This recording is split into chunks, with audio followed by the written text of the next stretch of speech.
This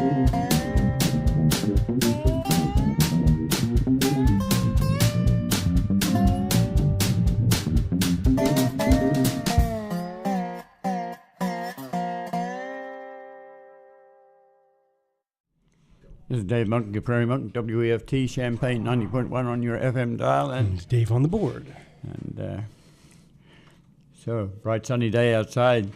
The Pocket Prairie is doing well. The bumblebees are working nicely, and their legs are full of pollen. Pollen sacs are there. And just a fine day. We often talk about the role of music in environment. We talk about people like Pete Seekers, who helped to clean up the Hudson with the aid of music and folk music and the like. Well, this week, Charlie Hayden died. He died as a result of early polio, and it's adjunct happenings. He was fairly famous for doing jazz work. He grew up with his parents in Missouri, in the Ozarks, and they had a radio program for many, many years. And at the age of 2, he became very able to sing and even yodel on the radio program. From 2 till 15, he ran on the parents' radio program, sang songs. At 15, he contracted polio and was very lucky. He didn't lose his legs or other things like that. He lost his voice, though. He eventually got his voice back, but didn't have the range. He couldn't sing anymore. So then he became a bass player and a bass composer.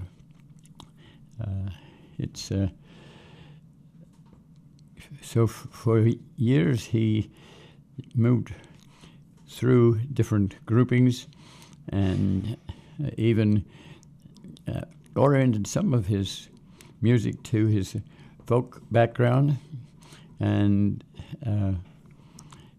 was in Spain, in Portugal, when the regime was a fascist regime.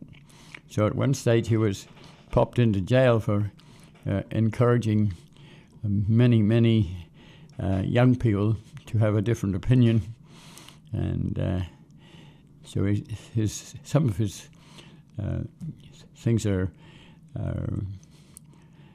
quasi-political.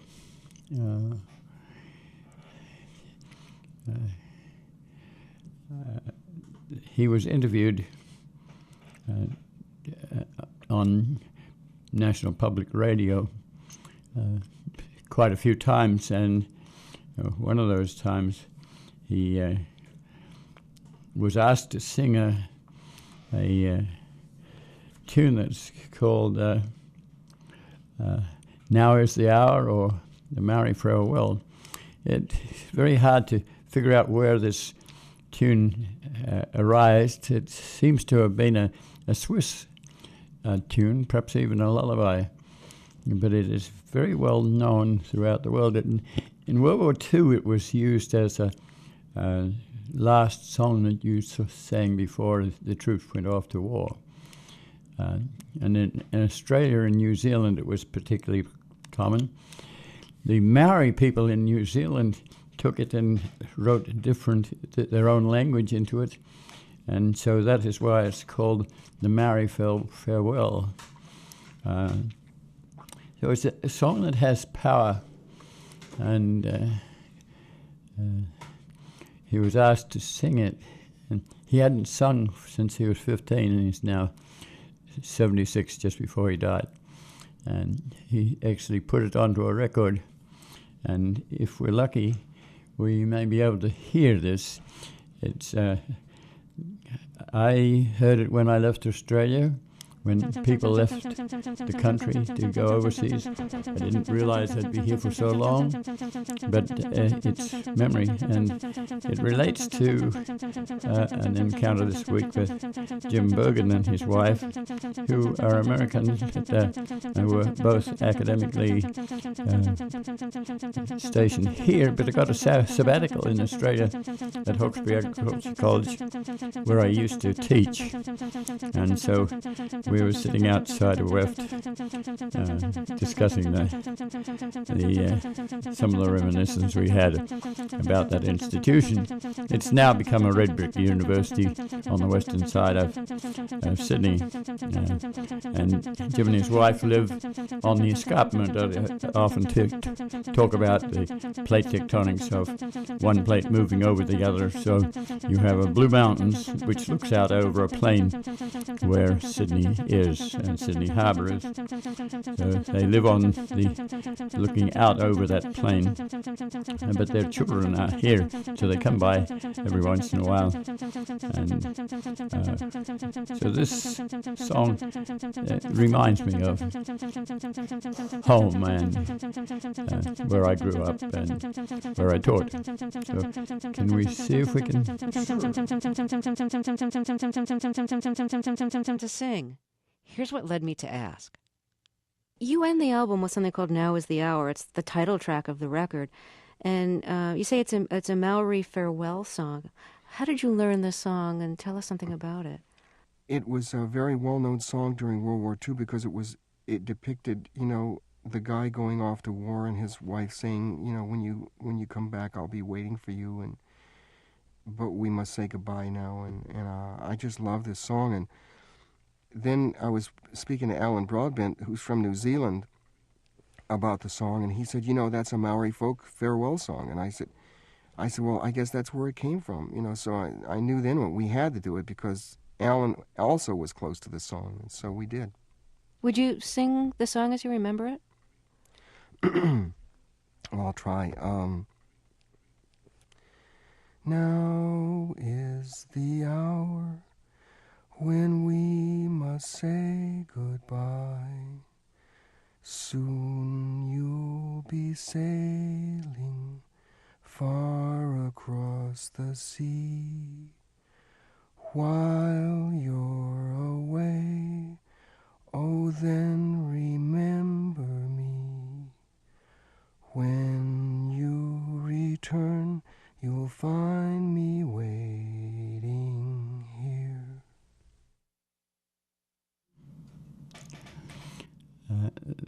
That tune and some of the other tunes his parents used to sing ended up being on CDs, and I had help from Todd Hunter and Jim, I think it is, late last night to steal it from WILL, which played the National Public Television memorial to Charles Hayden. So just a little bit of in passing and a little bit of reminiscing there.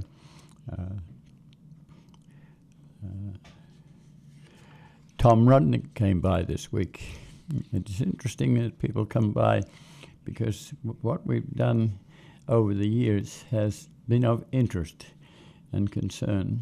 And Tom was a volunteer for a long time. His sister, Liz Rudnick, is a volunteer, and he left the area after obtaining degrees and is in Missouri.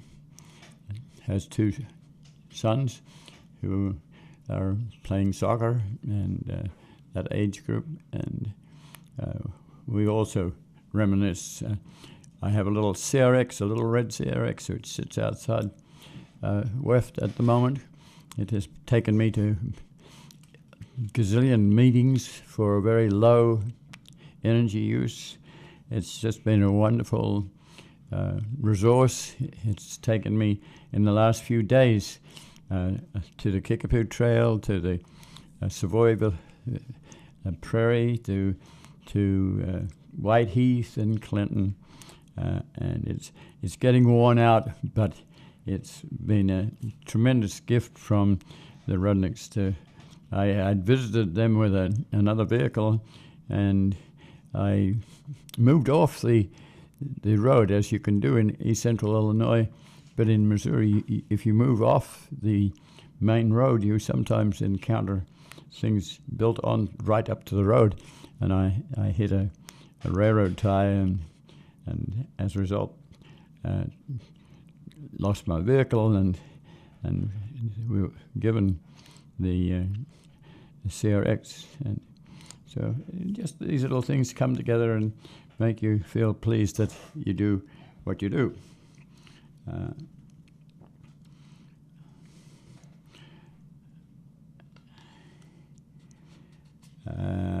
I'm looking at my notes here.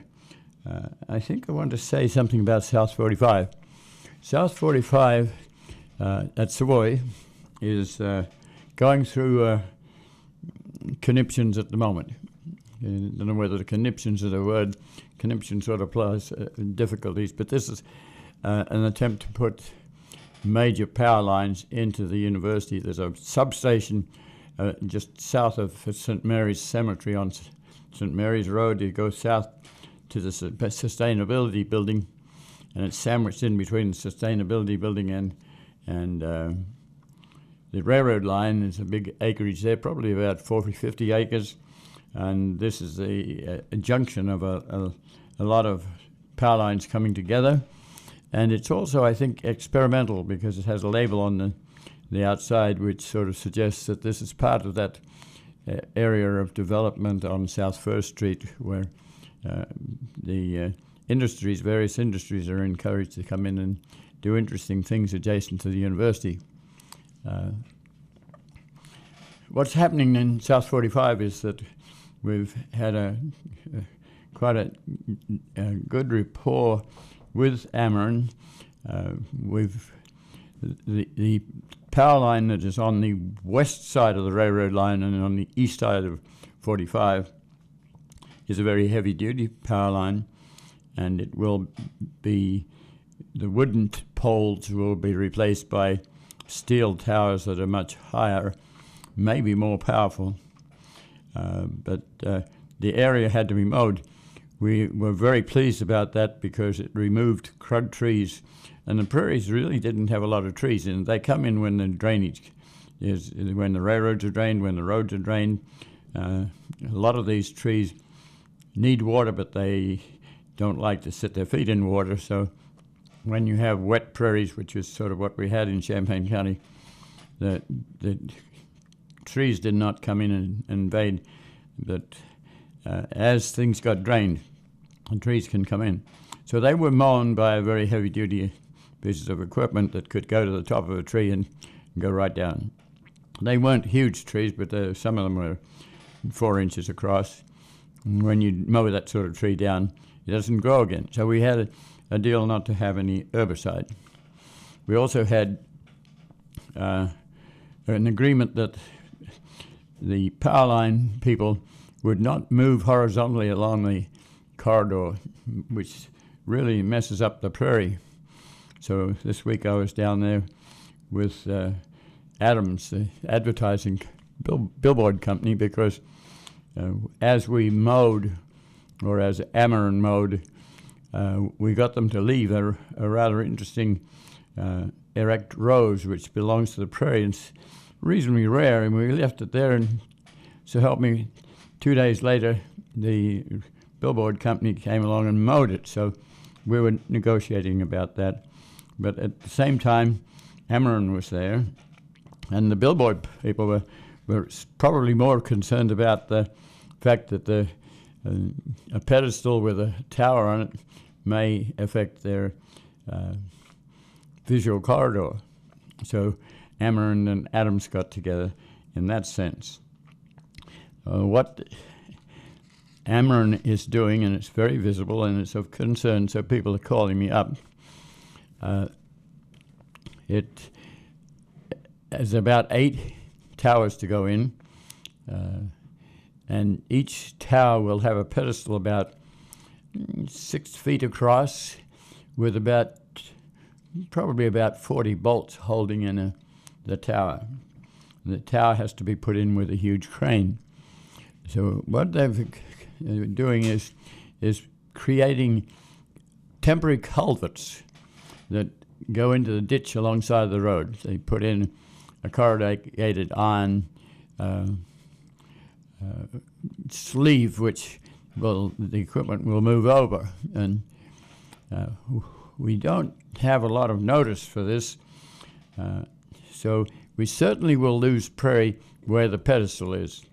But there is a 60 feet square which will be used for equipment to come in. Some of that equipment will have clee tracks on it, so it doesn't really hurt the prairie. It spreads the weight. But some of it will have rubber tires, and they can really sink into soft soil and disturb the soil enough that the farm weeds and the trees come back in. So at the moment, they've put what is called a silk fence around that 60 feet area. They dig a little ditch, it's about 6 inches deep, so that animals won't move out and about. And one of the things they're doing is the natural history people, I think a group called the Lamb Company, and I'm not sure where it's based, is given 4 days to trap any animals, any creatures that are in that site, so that they can be placed outside the working area.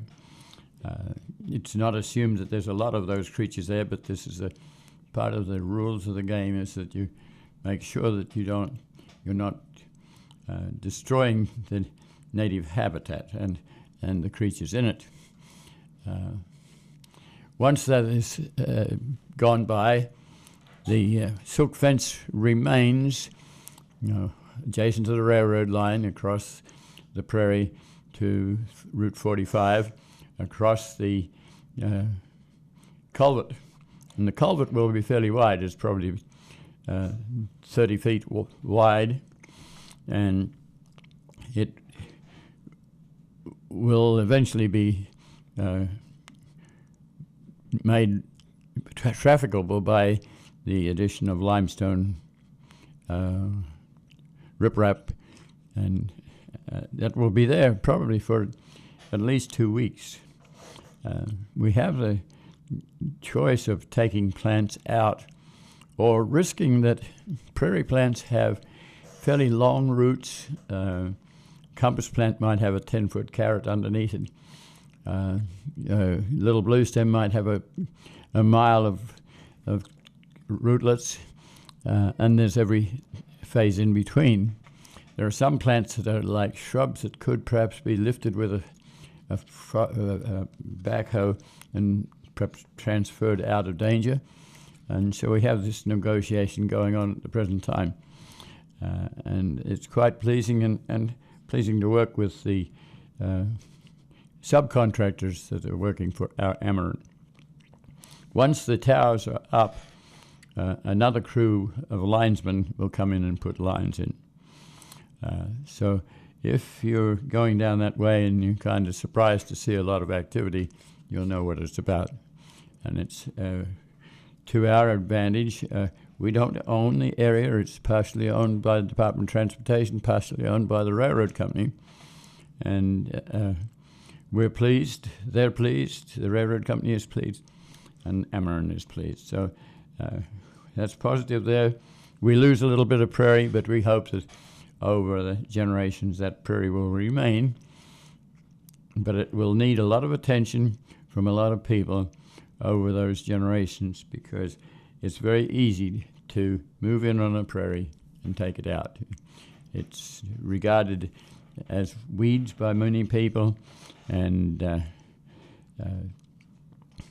it would look more professional to be mown, and even more tax-based if it becomes a corridor of strip mall, which we would like not to have. It has to be burned. Every ecosystem, the land-based ecosystem, is used to being struck by lightning and will burn. So we've had endless debates about burning that prairie, and people want to have 3 weeks' notice of when we're going to do it, but you can't do that. The weather doesn't always tell you what it's going to do in 3 weeks' time. So it's more spontaneous. We have to educate people. We have to perhaps provide some equipment. We think that it might be possible to get the village of Savoy a go-kart with a four-wheeled off-road vehicle with a tank of perhaps 200 gallons of water, might only be 50 gallons of water, and a hose and radio communication so that we can burn, but if the burn gets to be out of control, the vehicle can get to it quickly over a terrain that's not always easy to get a pumper truck over. Savoy has a number of very big pumper trucks, but they don't exactly work with grass fires, so we're encouraging a different style and different experience with the burning of a prairie. The Red Bison group that's in the university, based at the YMCA, is basically in charge, but they have a lot of responsibility there, because if you don't burn correctly, you may create smoke. And when farm plants like brome grass are burned when they're green, because they do grow early in the spring, if you're burning in the spring, the prairie itself is still dry and burnable, but the brome grass is green, and when you burn green material, it smokes, and that can cause an accident. So this is a site that's very, very public, and it helps people to understand what the heritage prairie is. Now let's go to east of Urbana. We've been talking about east of Urbana. It's a potential rail trail, and many people have been involved. It's a 25-mile corridor to Danville, and it accesses Kickapoo State Park. It's called the Kickapoo Trail. Probably best part of 40 years ago, we started to be interested in this corridor because whether it's a rail or a trail, it has prairie on it. And we don't have much prairie left. And at least we get the soils.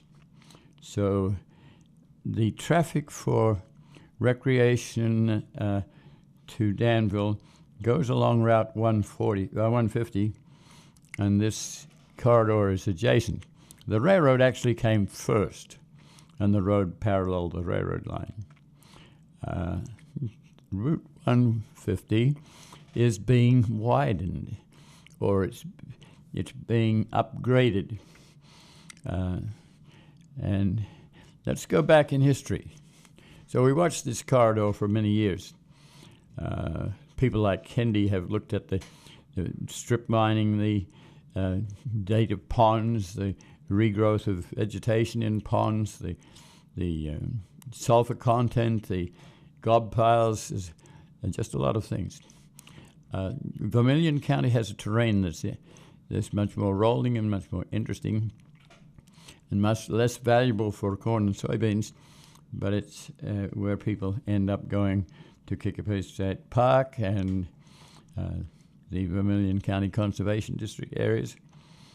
And so we've been interested in the area on either side of the ballast. When a railroad is put in, it's usually put in linearly. The cranes ride on the rail that they've just put in. They put another piece of rail in and extend further forward. They do the same when they take the rail out. They take a piece out and then move forward and take another piece out. So it doesn't hurt the 100 feet on either side, that part of the rail bed that's not being used as a traffic place. That's usually 100 feet wide, and adjacent to it Well, it probably went in the 1850s. Adjacent to it on the south is an interurban, which has a railbed that's about 37 feet wide, and it was electric. And as a result, Ameren, or Illinois Power, owns the easement on that corridor. It's usually owned by the Illinois Traction Company, and it's often invaded or taken over by farming, whether formally or informally. Much of it has been dug up, but it's adjacent to the main line. In its day, in the 50s and 60s, this railroad bed was mainly prairie. It was rented by agreement with the New York Central, which owned it at the time, by the Graduate College Committee on Natural Areas of the university, mainly for teaching and for research. So it's valuable stuff. It, like the Route 45, it's gathered a bunch of crud trees. These trees are not part of the prairie, and I'm interested to note that if you look in the trees, there's the prairie plants growing, and once you remove the trees, they come back. So we're very jealous of that little piece. When Heartland Pathways tried to get people to take out an interim trade agreement on this railroad bed, no one wanted to take the risk of buying it. So eventually Heartland Pathways decided to accept that risk. So let's go back to the Reagan era deregulation of all sorts of things, including airline towers and all manner of things were being deregulated. Well, the railroads are being deregulated, and as long as they could prove that they were having difficulties, they weren't being used. The vehicles had come in and were convenient to take grain. There was endless energy. Nobody had to worry about how many miles per gallon was involved. So the elevators weren't being used, so lines were being closed out. Some astute people in the federal government started to observe that they were taking out so many abandoned railroads that it was difficult to get networking of railroads across the country. And really, railroads move a lot of freight. They move military people. They energy efficient. And so the federal government decided to create a Rail Banking Act. They had observed that some of these abandoned railroads were being bought by bicycle people for trails. The difficulty was that some of the railroad clauses are reversionary, so that if you came to a farm where the clause was reversionary, you might find a bunch of cattle and you'd have to go 7 miles around to get to the other side. So the federal government, being astute in its organization, decided that there was so much money put into the railroads in the 1850s, 60s, 70s that they could justify one more public use, and it would be for bicycles, an interim use. The rail trail movement was overjoyed to be a part of that, and the organization was that the Rail Banking Act would put money into developing a trail, put a hold on bridges, which usually were taken out. If you are in Danville and you fall off the bridge that's 160 feet tall, you die. So the mandate, that means you must do it, mandate said that all bridges should be removed, even if they were only 3 years old. So one, the federal government provided money to enhance. It didn't the locals had to put their ore in the water, and they had to buy the line. But the federal government would help to develop it. It would save the bridges, and it would quiet the titles. The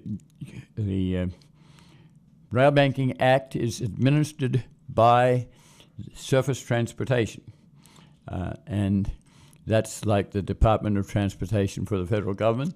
The money is distributed to states, goes to state departments of transportation, and they take some out for their interest in bicycling as a way of transportation. Then they hand over to the Department of Natural Resources, which has a subunit of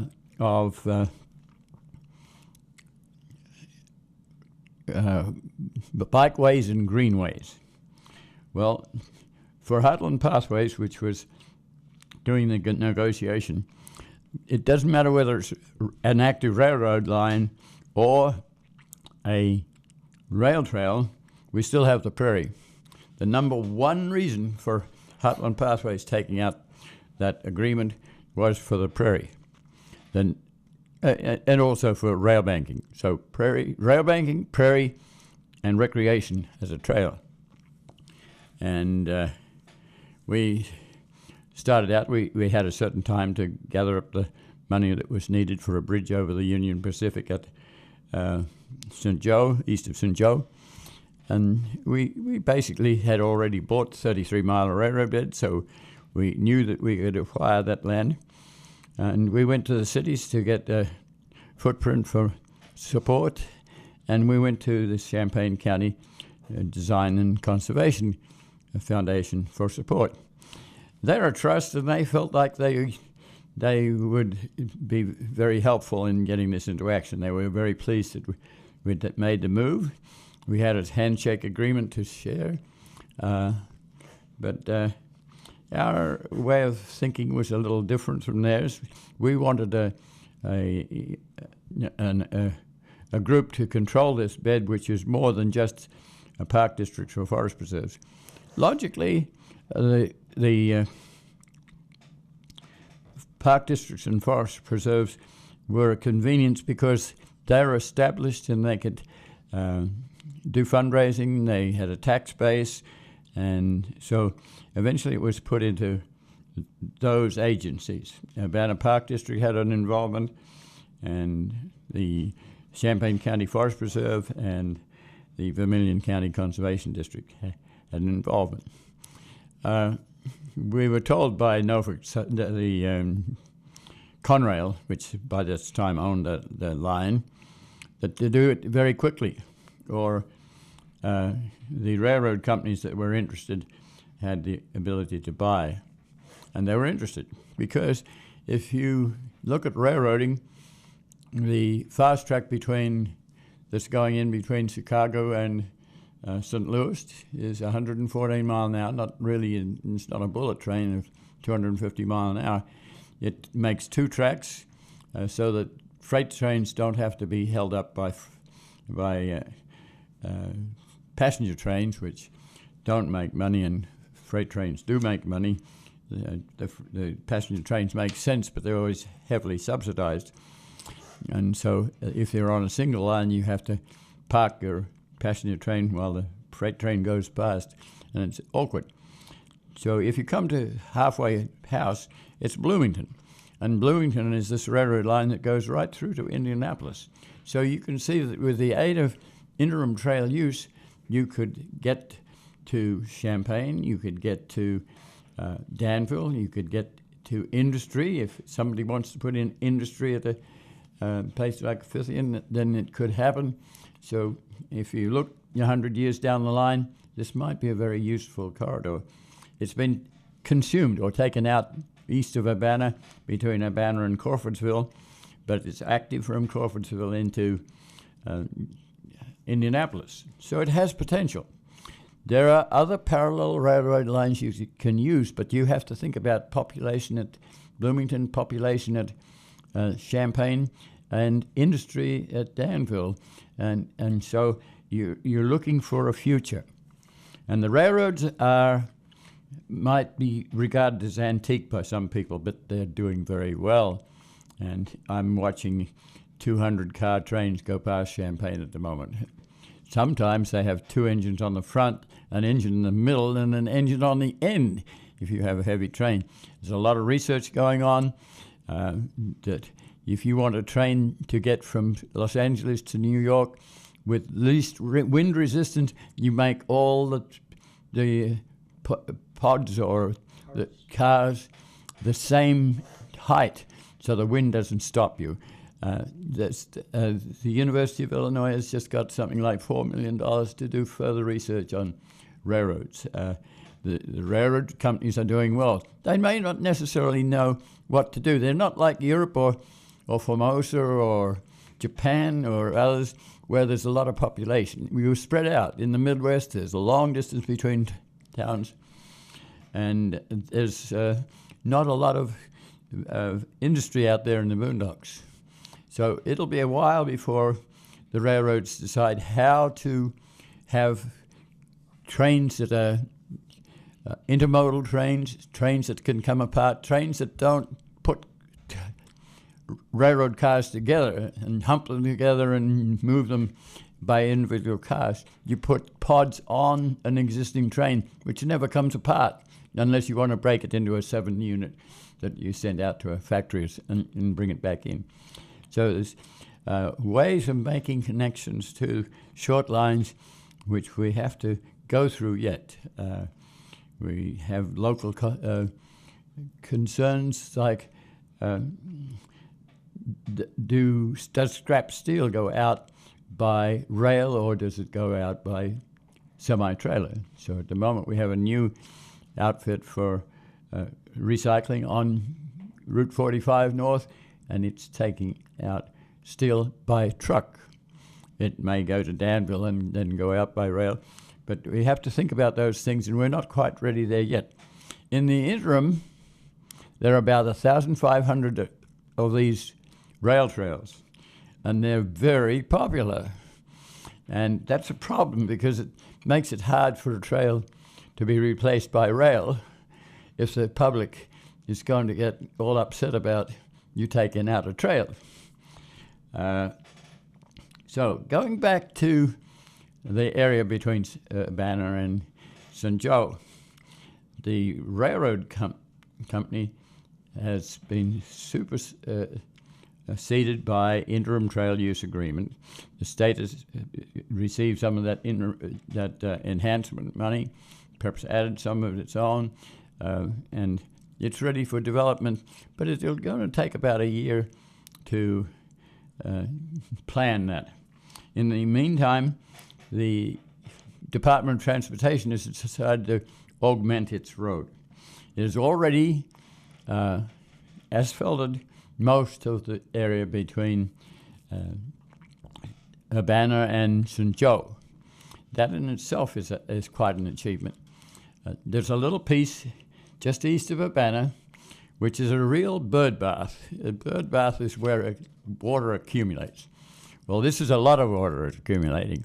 And when you go east of Urbana in a 5-inch rain, you're invariably going to have a bird bath that will go through. So they're going to raise that by 3 feet. And I never dreamed that a conservation group like the CCDC, with conservation in its term, would allow the borrowing of the prairie soil that we've been trying to save. And I find out that there's an easement onto the corridor which will take that prairie out. Various groups have been taking out prairie plants, but my concern is that shouldn't come out at all. That's valuable soil. It's so valuable. We don't have hardly any of it left that hasn't been disturbed. This is original soil with original prairie, and to take it out is an anathema. So what do we do about it? Could you back up just a little bit there, in case there's somebody new who doesn't recognize CCDC? Who are CCDC, and why are they in a position to say yes or no to giving up prairie soil? They're a trust a group that was put together by Natalie Alpert and Susan Stone, many years ago because they felt like there should be some sort of organization behind planning and landscaping and the like in this area. It's Champaign County. As distinct with some of our stuff is much more with 5 or 6 or 8 counties. They, over the years, have done a lot of good things with providing trees for people. Often it's trees rather than prairie. Prairie hasn't been understood very well. But it's been quite surprising to me to initiate this sort of thing and then to work with the park districts and to look at this corridor probably more as a recreational leisure trail rather than as a conservation organization. And we've sort of been left out on the end. We just not really realized that this was not necessarily the brainchild of CCDC, it was the brainchild of Heartland Pathways. And Heartland Pathways did eventually give over our interim trail use agreement, but it was not done very nicely. So we still keep our eyes on things. I have a plan which is inch thick by 17 inches, probably 300 or 400 pages. But what we're concerned about is the prairie soil. Now, normally what you would do if you're putting in 74 is you find a borrow pit somewhere. You dig a borrow pit and that becomes a recreational place for the farmer or whoever is nearby. And topsoil, prairie topsoil, is not a very good road building material. Mostly you dig in a site where there's glacial material called glacial till, and it has small gravel and a glue to it that makes for road strength. You can add subsoil to it. If you dig deep enough, you can get subsoil, and that gives you some strength. You can also put in limestone, and limestone's relatively near. It's at Fairmont, probably not more than 15, 20 miles away, so you can ship it in. I'm concerned that we even would think to take out some of that prairie. I don't quite know what to do about it, but we've been talking about wilderness areas. We talked about Leopold and his buddies that eventually formed the Wilderness Society and convinced the federal government to have a Wilderness Act, which preserved certain parts of the universe for genetic responsibility, for ambience, and to not have vehicles on it or oil wells or what have you. It's still being discussed and debated. And likewise, we have, when you go state, region, down to local, you have our local wilderness, which is almost non-existent, and this is part of it. So it's ready to be removed. The corridor has been widened by the removal of trees. The ditch is still there, and the material, our most wonderful, valuable soil, will be sitting under a road. My thought is we find the geologists and find a landfill. So I assume that if arrangements have been made for borrowing, that's the term, you don't take it, you don't take that soil and give it back, you borrow it, but that's the term, borrow. It's a borrow pit. I'm assuming that the trail people have been paid for the borrow. I'm not even sure about that. It may be assumed that this is a public body and they can give it over. I haven't any knowledge of the transaction there. So there is some cost that I assume. It's certainly a cost in terms of soil and microorganisms that are there. The prairie will grow as long as we have the soil. The next step is to figure out how to do something about this, because the contract has been set in concrete already. So the equipment is there, is ready to do this. So how do you move, and how do you do it if the public doesn't have real access to this planning process, which takes sometimes 8 or 10 years? There's a very dangerous thought amongst engineers, is that if you want a corridor, you can take it out and then you can put back the prairie. So I checked up on the species list for the plants that are to be put in, and indeed there are a short list of prairie plants. We've dealt with that before. The danger is that everyone wants a low bid. So if you're in Illinois, if you're picking prairie seed, Illinois seed, you have to pick it by hand. Like at the moment, New Jersey tea is already ready to be picked out by Seymour. And you have to do it by hand. If you're in Kansas, you can do it with, and you're on Flint Hills that are used by cattle, they're not dug up quite the same way. You can harvest with machinery. So low bid seed comes from Kansas, but it's Kansas seed, it's not Illinois seed. And so when you get your bags of seed and people are going to put it in with a hydroseeder or a regular seeder, you have to know that that's coming from somewhere else. It's not new. You, as an engineer, you can't take out all the vegetation that's been there for 10,000 years and expect it to come back with something they plant, even if it's a prairie. So how do we change this? I don't know. I've been trying to figure out, we need the Leopold. We need that sort of wilderness group that we've been talking about. We need the local version of it.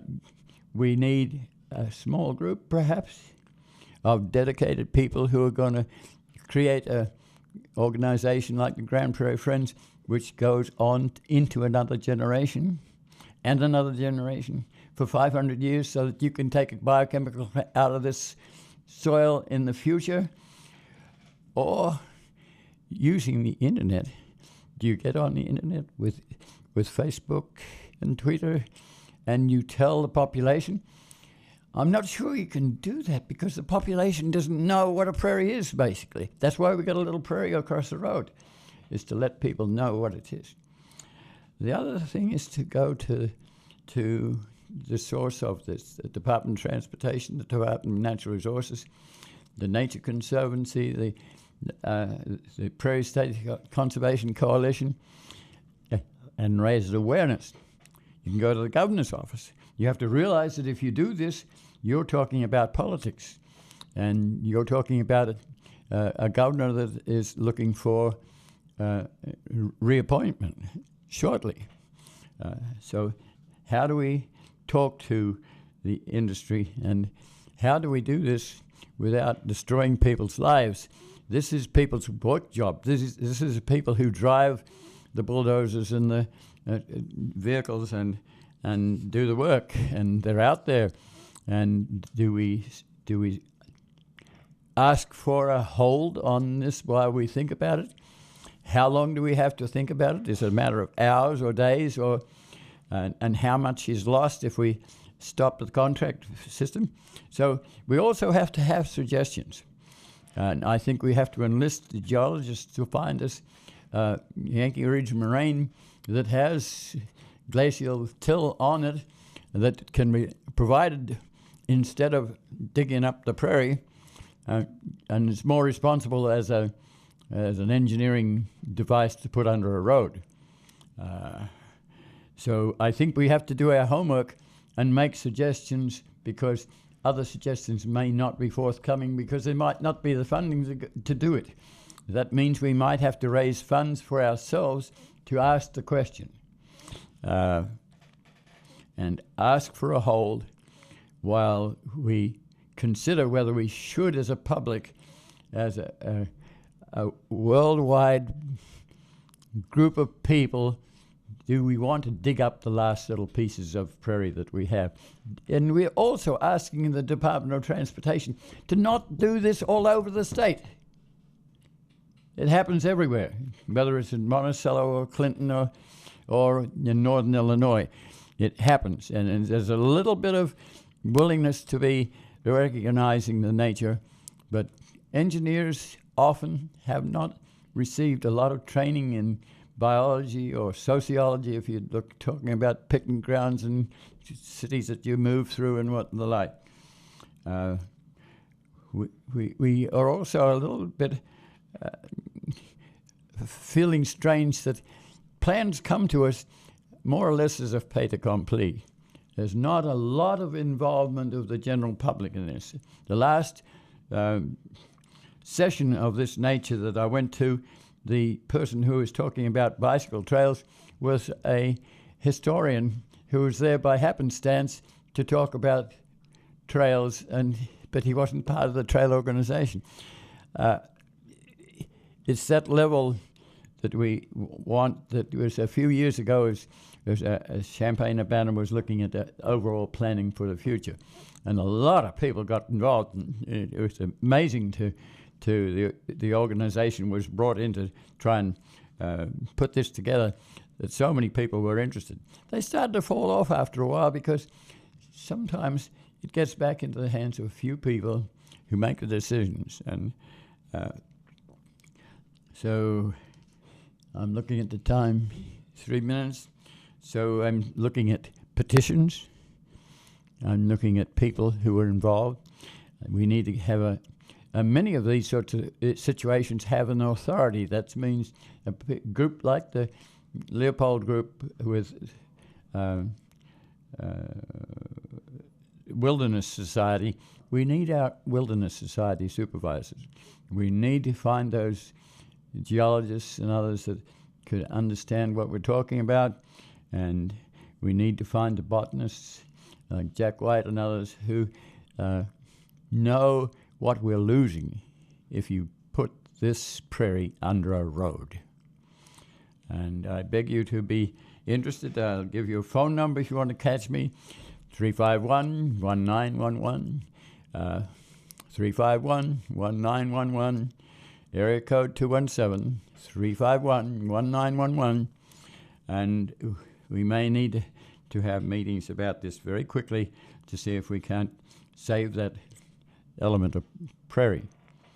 I've got just a moment to say that there are a lot of people out there interested in watching. So this week I had an encounter with a piece of mowing that was really violated our prairie at White Heath, and I eventually tried to get through the farm services, and I eventually got to people who, no one did it. The township supervisor didn't do it.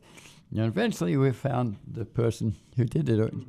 And we've talked, and it's been quite a trip to talk to a whole bunch of people on the way to find out.